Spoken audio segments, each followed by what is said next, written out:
नमस्कार, स्वागत है आपका आपके अपने रुचि धर्मन पाठशाला में। जैसा कि आप सभी जानते हैं कि कल रात को मध्य प्रदेश लोक सेवा आयोग का फाइनल रिजल्ट आया। जी हाँ, ये जो बच्चे एमपीपीएससी की तैयारी कर रहे हैं, इनके लिए आज एक दिन होली, दिवाली, ईद, मुहर्रम सब मन गया। जी हाँ, इतने सालों से जो सूखा पड़ा हुआ था, वो सूखा बिल्कुल क्या हो गया, पानी से लबालब भर गया, है ना। और सारे बच्चों के चेहरे में एक फिर से उम्मीद जगी है कि हम भी अब डिप्टी कलेक्टर, डीएसपी बन सकते हैं। और आप देख ही रहे हैं कि आज आपके साथ में एक सेलेक्टेड बच्चे खड़े हैं, ठीक है, जिनका नाम है अभिषेक। तो अभिषेक आपके साथ में कुछ अपने एक्सपीरियंस साझा करेंगे कि आपने तैयारी कैसे करी है, कैसे क्या आपको गाइडेंस मिला है, किस तरीके से बच्चों को तैयारी करना चाहिए ताकि आप इनके माध्यम से अपनी तैयारी को सही दिशा दे सकें। तो चलिए बात करते हैं अभिषेक जी से।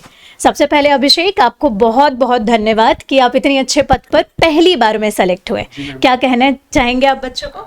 मैम बहुत बहुत धन्यवाद। पहले मैं आपको धन्यवाद व्यक्त करता हूं कि आपने मुझे इस प्लेटफॉर्म पे आमंत्रित किया। और जहां तक परीक्षा का प्रश्न है, तो चूंकि परिणाम बहुत लंबे समय बाद आया था, तो बहुत मोस्ट अवेटेड रिजल्ट था, तो काफ़ी अच्छा लग रहा है। और रिजल्ट आने से क्या, बच्चों की एक उम्मीद बन चुकी है कि अब हम भी एमपीपीएससी की तैयारी कर सकते हैं और डीसी डीएसपी बन सकते हैं। बिल्कुल जी मैम। बिल्कुल। और आप बताइए कि आपका अनुभव कैसा रहा इस पूरी तैयारी के दौरान? आपने क्या फील करा, अभी कैसा फील कर रहे हो, पहले कैसा फील कर रहे थे? तो ये सारी बातें बच्चों को बताइए ताकि वो मोटिवेट हो सके। मैम अभी तो मिश्रित भावना है। एक तो सेटिस्फेक्शन है कि इतना लंबा सफ़र फाइनली एक पॉजिटिव नोट पे ख़त्म हुआ है। और एक चैलेंज भी है अब, क्योंकि अब सिविल सर्विसेज का हिस्सा बनेंगे तो आगे चैलेंजेस मिलेंगे। और अनुभव मैम, जहाँ तक प्रश्न है अनुभव का, तो बहुत सारे नए अनुभव मेरे को मिले हैं, क्योंकि प्री मेंस मेरा पहली बार था। तो नए सब्जेक्ट पढ़ना, उनके नोट्स बनाना, कौन से मटेरियल रेफ़र करना, कौन से नहीं करना, तो ये सब को सीखते सीखते बहुत सारी चीज़ें मैंने इस परीक्षा की तैयारी के दौरान सीखी है मैम। अभिषेक, आपका मीडियम क्या था? हिंदी मीडियम के थे या इंग्लिश मीडियम के थे? मैम मेरा मीडियम इंग्लिश था। इंग्लिश मीडियम जी के मैम। थे। जी, पहला अटेम्प्ट था आपका ये? जी मैम, पहला अटेम्प्ट था। पहला जी अटेम्प्ट मैम। था, बहुत बढ़िया। कैसे करी आपने तैयारी?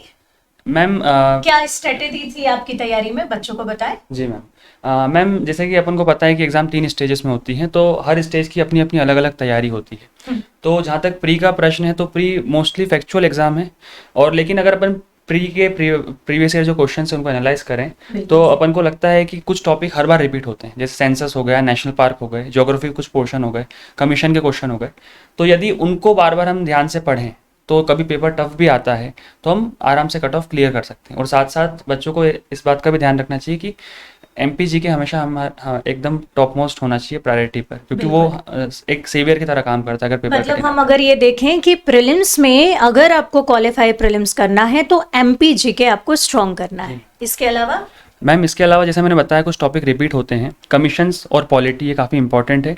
साइंस बच्चे प्रीवियस ईयर क्वेश्चन देख लें या लूसेंट पढ़ लें तो बहुत है, क्योंकि वो उससे अनसर्टेनिटी बहुत ज़्यादा रहती है। तो उन टॉपिक को पढ़ें जिनसे श्योर क्वेश्चन आते हैं। बिल्कुल, स्मार्ट स्टडी की बहुत आवश्यकता है प्रीलिम्स के लिए मैम। ठीक है। और मेंस के लिए? मैम मेंस के लिए हर एक पेपर की अपनी अपनी तैयारी है। जैसे कि जीएस 1 में हिस्ट्री है, तो हिस्ट्री के लिए कंसेप्चुअल क्वेश्चन आते हैं, तो एक बुक को रिफ़र करें और पूरा सब्जेक्ट को अच्छे से समझें थोरोली, ताकि सारे तरह के क्वेश्चन हम टैकल कर सकें। और प्री के लिए हम एमपी पढ़ते ही हैं, वही मेंस में आपके काम आएगा, बस आपको डिस्क्रिप्टिव पढ़ना है थोड़ा। ज्योग्राफी के लिए एनसीईआरटी वगैरह बहुत काफ़ी हैं। जीएस 2 के नोट्स खुद बनाए जो टॉपिक लिखे हुए हैं। जीएस 3 जैसा देखा गया कि ट्रेंड बदल रहा है, यानी कि 11th-12th का साइंस पूछा जा रहा है, तो बच्चों को ये है कि थोड़ा आगे बढ़कर 11th-12th के टॉपिक भी पढ़कर जाएं।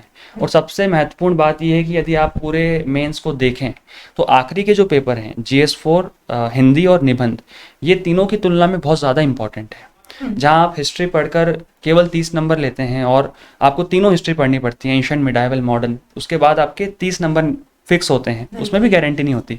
लेकिन मैम अगर आप इतनी मेहनत हिंदी में कर लें तो आप 200 में से 150 मार्क्स ला सकते हैं, जो कि बहुत अच्छा स्कोर है।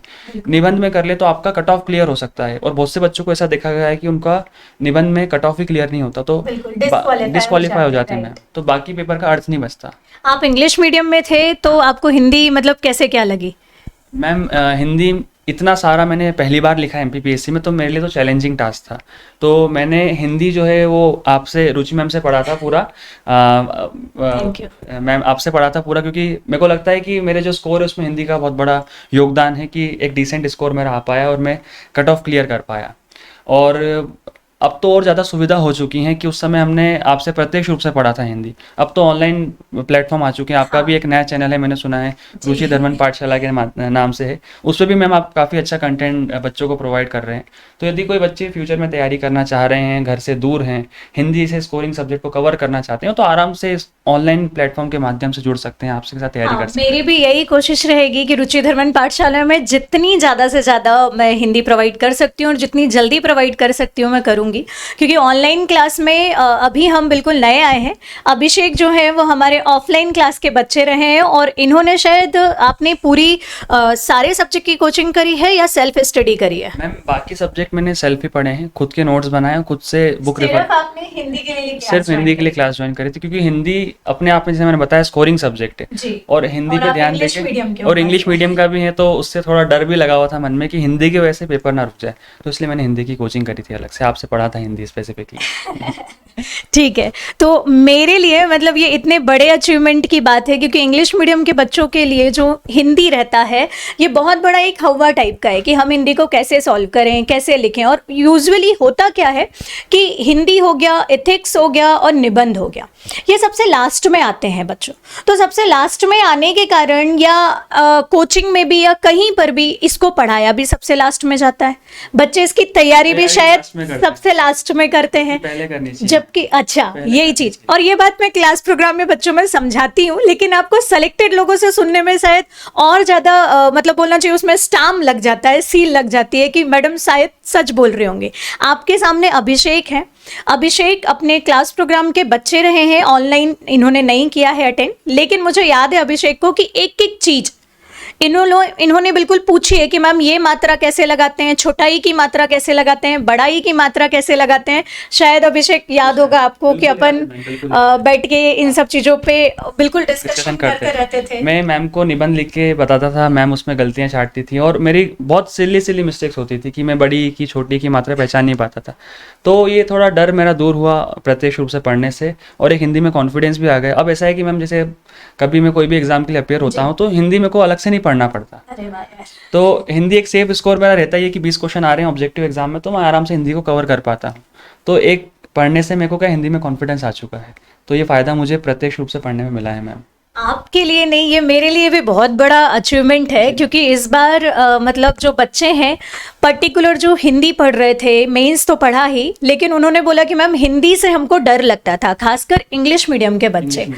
तो और इस बार इंग्लिश मीडियम के बच्चे, जो बच्चे हिंदी में शायद डिसक्वालीफाई होते थे, उन बच्चों ने भी इस बार मतलब अच्छी रैंक हासिल करी है। तो ये मेरे लिए भी बहुत ही मतलब बोलना चाहिए गौरवान्वित होने की बात है, क्योंकि एक टीचर को मतलब दुगनी खुशी मिलती है जब उसका पढ़ाया हुआ बच्चा सेलेक्ट होता है।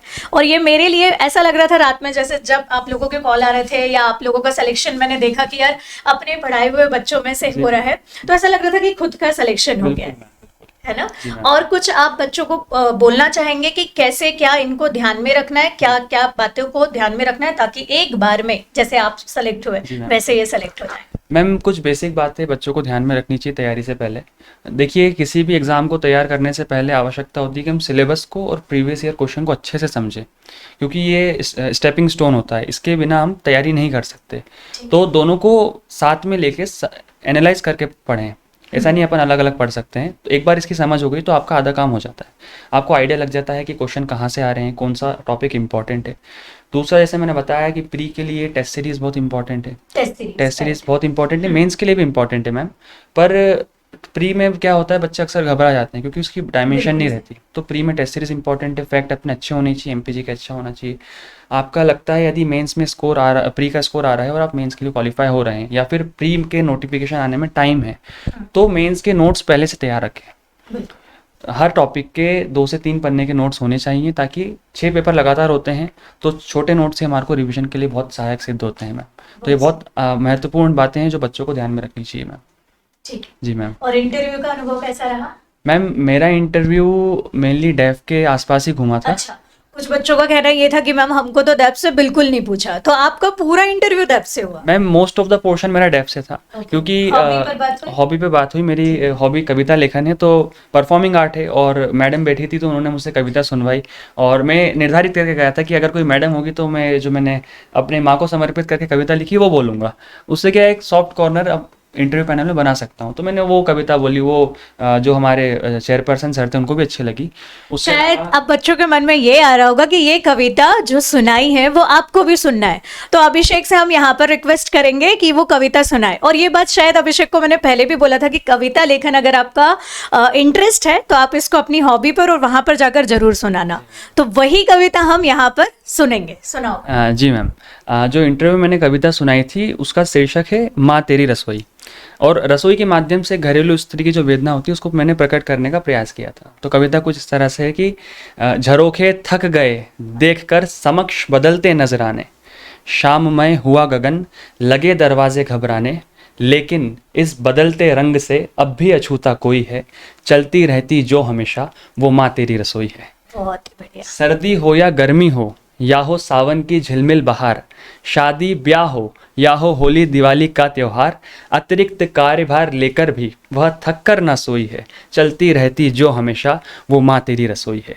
निसहाय निर्भर जंतु का पालन कर बड़ा किया, जग के समक्ष सूक्ष्म अंश को वृक्ष सा खड़ा किया, सबकी किस्मत लिखते लिखते अपनी कहानी खोई है, चलती रहती जो हमेशा वो माँ तेरी रसोई है। मैम, कविता का अंतिम पद ये है कि आमोद आनंद पर ओढ़े अंगार पर चलते देखा है, आमोद आनंद पर ओढ़े अंगार पर चलते देखा है, चूल्हे से उठती लपटों में ख्वाबों को जलते देखा है, निरंतर प्रतिघात सहकर भी वह स्नेह से प्रज्वलित लोई है, चलती रहती जो हमेशा वो माँ तेरी रसोई है। बहुत ही बढ़िया पंक्तियां। एक्चुअल में माँ की जब बात हो रही है तो आपको एक बात और बता दूं कि इस पूरी जर्नी में जो सबसे ज्यादा योगदान रहता है वो होता है हमारे माता पिता का। क्योंकि हमको ऐसा लगता है हमें तो सिर्फ तैयारी करनी है, माता पिता को समाज की भी सुनना पड़ता है, क्योंकि उनके बच्चों को बोलते हैं कि घर बुला लो जिनको ज़्यादा टाइम हो रहा है। आप फर्स्ट अटेम्प्ट में सेलेक्ट हो जाते हो, वेल एंड गुड, लेकिन आप सोचिए फर्स्ट अटेम्प्ट में इस बार कितना टाइम लगा है, बहुत टाइम है ना। वो फर्स्ट अटेम्प्ट दिख रहा जरूर है कि फर्स्ट अटेम्प्ट है, लेकिन ये 4 साल की जर्नी हो गई है इस बार। तो इतने 4 साल तक उन माँ बाप को सैल्यूट है जिन्होंने अपने बच्चों को इतना टाइम दिया, खासकर अगर लड़की को इतना टाइम दे रहे हैं तो उनको भी सैल्यूट है। और मैं कहूँगी कि अगर आपके बच्चों में आपको प्रतिभा दिख रही है तो हर एक माँ बाप से विनम्र विनती है कि अपने बच्चों को सही डायरेक्शन में आप तैयारी करवाइए, वो निश्चित ही कल के अभिषेक बनेंगे। ठीक है अभिषेक, बहुत बहुत धन्यवाद। इसके अलावा पूरा रुचिधर मन पाठशाला और जहाँ से भी आपने तैयारी करी सारे लोग खुश होंगे ही, मैं भी बहुत खुश हूँ। आपके आगामी जो भी आपका जीवन में कदम होगा उसके लिए रुचिधर मन पाठशाला आपको तहे दिल से बधाइयाँ देता है। बहुत बहुत धन्यवाद। धन्यवाद।